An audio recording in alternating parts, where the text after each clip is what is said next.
بسم الله الرحمن الرحیم. ګرانو لیدونکو زده کوونکو، خدای دې وکړي چې جوړ روغ اوسئ. ستاسې د روغتیا او سوکالۍ په هیله خدای دې وکړي چې تاسې خپل کور کې خپل کورنۍ سره په ښه صحت او سوکالۍ ژوند ولرئ او زموږ درسونه په پوره غور سره وګورئ او خپل مشکلات ورڅخه حل کړئ. د تیرو درسونو په دوام بیا هم زه ستاسې د 12م ټولګي د کیمیا مضمون 19م لوست تاسو ته تشریح کوم چې د دې درس عنوان یا موضوع ده د هالایدونو او الکولونو وظیفوي ګروپ. تاسې په تیر درس کې په یعنی خلاص ډول وظیفوي ګروپونه وپیژندل. وظیفوي ګروپونه تاسو ته تعریف شول او موږ په څو برخو کې وظیفوي ګروپونه درلودل چې اکسیجن لرونکي مشتقات و، نایتروجن لرونکي مشتقات و، هالوجن لرونکي او سلفر لرونکي. په همدې ترتیب تاسې ولیدل د هغوی وظیفوي ګروپ، د هغوی عمومي فرمول او د هغوی مثالونه. اوس د تیر درس په دوام موږ د هالایدونو او الکولونو وظیفوي ګروپ لږ ډیر باید وپیژنو. تاسې پوهیږئ چې هالایت د هالوجن د اتم څخه نوم اخیستی، یعنی کوم مرکباتو کې چې د هالوجن یو عنصر وي هغه هالایت په نامه یادیږي. یعنی موږ د هالایدونو وظیفوي ګروپ مو ویلي وو چې داسې یو وظیفوي ګروپ دی او عمومي فرمول یې داسې دی چې آر الکایل موږ ته ښیي او ایکس د هالوجن عناصر یعنی هالوجني عناصر چې شامل د کلورین، برومین، فلورین او آیودین. یعنی دغه څلور مرکبه چې په کوم عضوي مرکباتو کې شتون ولري هغه د هالایت په نامه یادیږي. تاسې پوهیږئ چې د هالایت هالوجنونه په اووم ګروپ کې شتون لري. دوی یوه الکترون ته ضرورت لري چې خپله اوکتیت پوره کړي او د اووم ګروپ عناصر چې دوی الکترونیګیټیو دي، یعنی کوشش کوي چې د نورو عناصرو څخه الکترون واخلي. که چیرې رادیکال یې په مخ راشي، رادیکال موږ تعریف کړی و چې اتوم یا د اتومونو ګروپ چې طاقه الکترون ولري هغه د رادیکال په نامه یادیږي. اتوم یا د اتومونو ګروپ چې طاقه الکترون ولري د رادیکال په نامه یادیږي. او کله چې عنصر یا رادیکال یې مخته راشي نو دوی تعامل ورسره کوي، مرکب جوړوي. که چیرې موږ هالوجن مالیکول مثلا کلورین په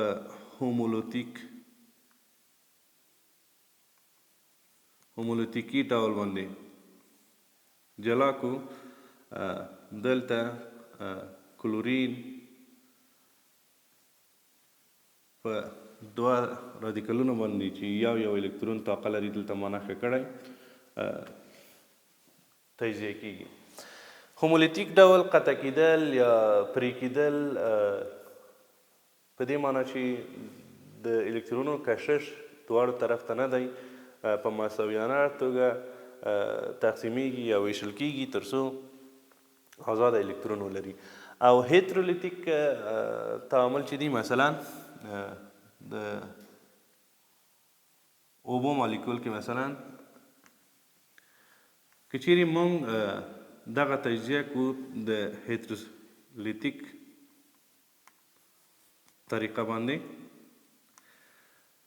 دا تجزیه کیږي هایدروجن مثبت او هایدروکسیل منفي. یعنی په دوه چارجدار ذرو باندې تجزیه کیږي خو چې دواړه شي دي یو مثبت یو منفي، یعنی یو الکترون اخلي یو الکترون جذبوي. هومولوتیک کې بیا دا خبره نشته، دواړه داسې تجزیه کیږي چې طاقه الکترون ولري. راتلونکي مثالو کې انشاءالله تاسو ته تشریح کیږي. که چیرې دغه کلورین د هومولیتیک ډول باندې تجزیه شي یوه طاقه الکترون پیدا کوي چې دغه د هالایت په نامه یادیږي، یعنې د هر رادیکال سره چې دی تعامل وکړي بیا څه جوړوي؟ هالایت جوړوي. د مثال په ډول کې چیرې موږ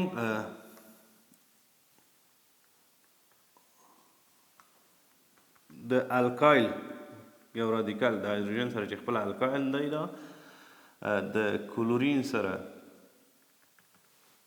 تعامل وکړي، په نتیجه کې دغه کلورین په دې ډول باندې تجزیه کیږي هومولیتیک ډول چې آر رابطه CL جوړوي او جمع د HCl، یعنې یو ډول تیزاب جوړوي او الکایل هالایت جوړوي. دغه هومولیتیک او هایدرولیتیک ډېر اثر لري په وظیفوي ګروپونو کې. یعنې موږ ویلی شو چې د هالوجن د یوه اتوم یا رادیکال سره چې الکایل تعامل وکړي، الکایل هالایت لاسته راځي چې د هغوی وظیفوي ګروپ ایکس رابطه، یعنې یو آزاد الکترون یا طاقه الکترون لري. عمومي فرمول یې دا دی او د ایکس قیمتونه مې ورکړي. کلورین په دې ډول باندې تجزیه کیږي. د مثال په ډول داسې یو تعامل منځته راتلی شي. بل موږ عنوان کې لرو د الکولونو وظیفوي ګروپ. تاسې د الکولونو وظیفوي ګروپ په تیر درس کې وپېژنده چې OH و چې یو رابطه یې درلودله، آزاد الکترون یې درلوده او د دوی عمومي فرمول و ROH. R چې دی الکایل دی د وظیفوي ګروپ. که چیرې د الکایل د الکولو وظیفوي ګروپ سره تعامل وکړي نو یو الکول لاسته راځي. تاسې پوهیږي چې الکول د الکایل او د هایدروکسیل ګروپ څخه لاسته راځي. په کوم کاربن کې مثلا موږ C2H5OH لرو. د مثال په ډول که چیرې دغه زه داسې ولیکم چې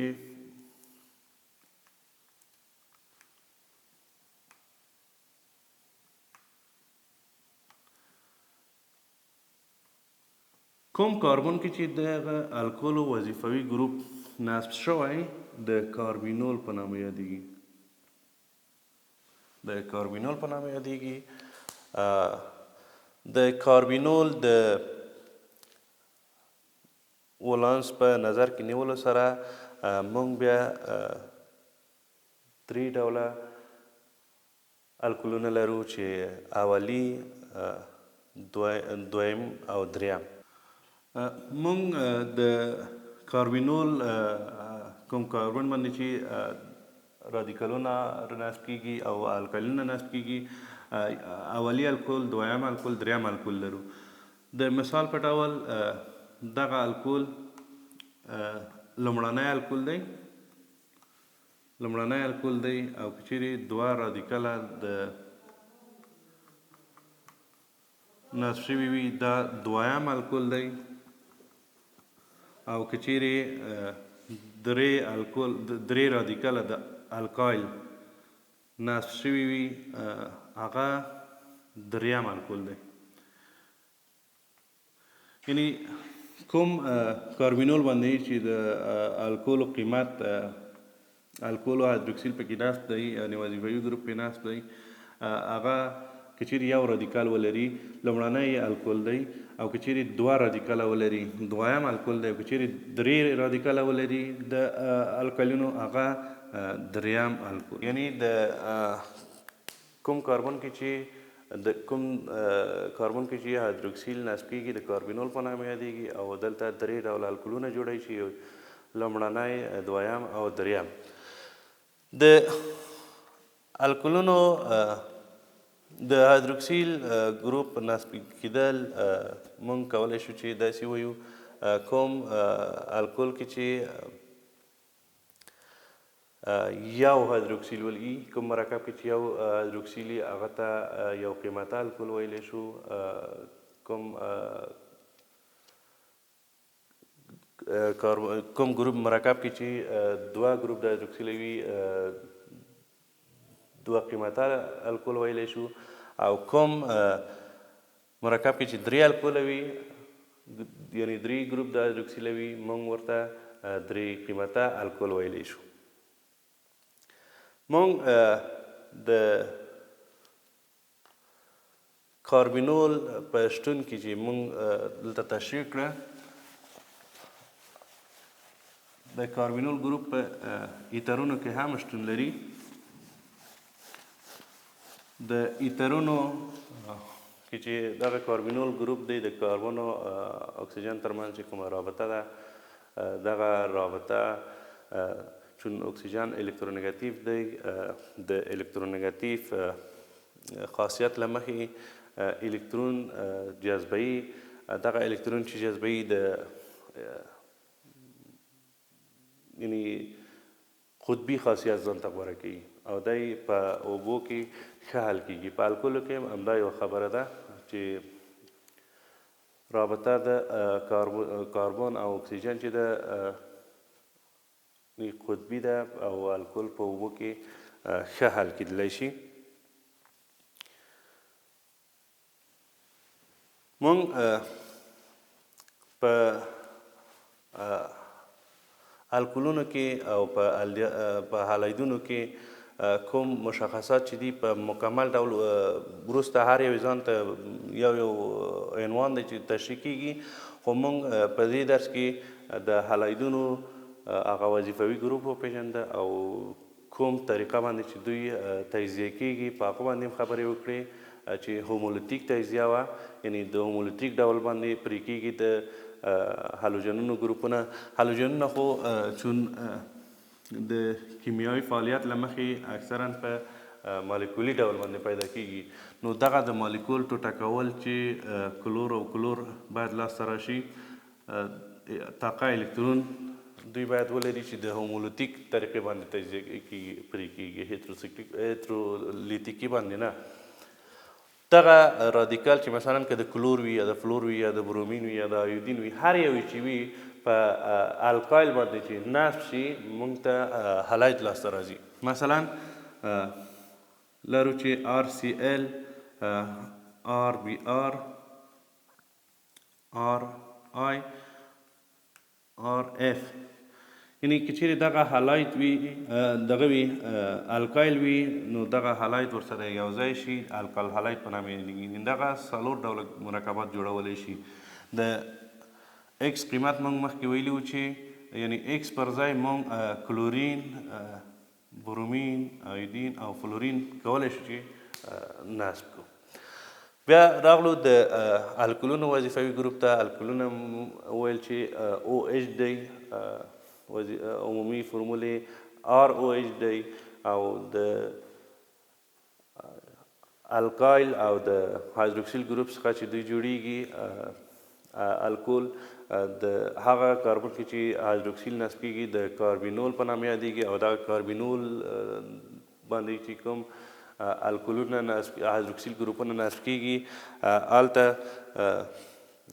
اولی الکول دویم الکول یا لومړنی الکول دویم الکول او دریم الکول ویلی شو. او که چیرې په یو مرکب کې درې ګروپ د هایدروکسیله وي دوه ګروپه د هایدروکسیله وي موږ یو قیمته دوه قیمته او درې قیمته الکولونه ویلی شو ورته.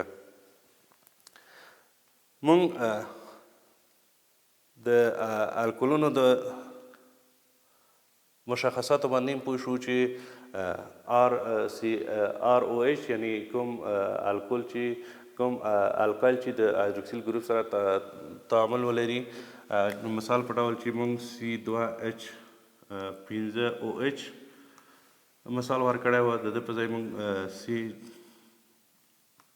COOH یعنی موږ دلته د R په ځای الکایل ورکولی شو یعنی د الکان څخه چې یو هایدروجن کم شي الکایل لاسته راځي. د مثال په ډول موږ مخکې هم تشریح کړی و چې د میتان مرکب دی که چیرې یو هایدروجن د ده کم شي یو هایدروجن چې د کم شي الکایل باندې یعنی میگیری، یعنی دا الکان دی، یو هایدروجن د کمیږي په الکایل بدلیږي، نو دغه الکایل په آر ښودل کیږي او آر کولی شي چې ډیر الکالونو قیمت ځان ته واخلي. د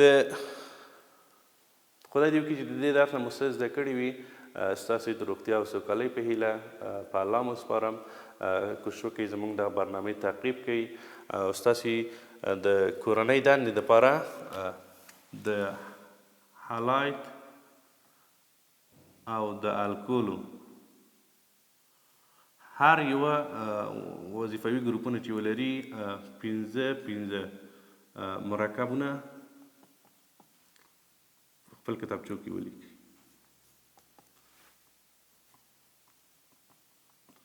کوم وظیفوي ګروپ چې د هالایت ولري 5 مرکبه ولیکئ او د الکولو 5 مرکبه چې هغه کې تاسې یو قیمته، 2 قیمته او 3 قیمته یا اولی، دویم، دریم الکول هم تشریح کولی شئ. د توجه نه نړۍ مننه.